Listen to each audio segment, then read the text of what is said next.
உடல் சுருங்கி வீரிந்தால் கீழ் மூச்சு, ஈரல் சுருங்கி வீரிந்தால் மேல் மூச்சு, இவை இரண்டும் நன்றாக செயல்பட முருங்கை இருக்குது. தனனனனா தானனனனா தனனனனா தானனனனா.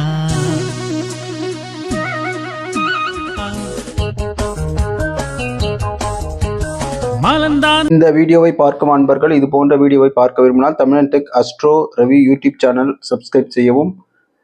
மேலும் இந்த வீடியோ பிடித்திருந்தால் தவறாமல் லைக் செய்யவும், உங்களை போன்ற நண்பர்களுக்கு ஷேர் செய்யவும், உங்களது மேலான கருத்துக்களை கமெண்ட் பாக்ஸில் பதிவிடவும். To choose your life partner, kindly visit kskmatrimonial.com. Thank you.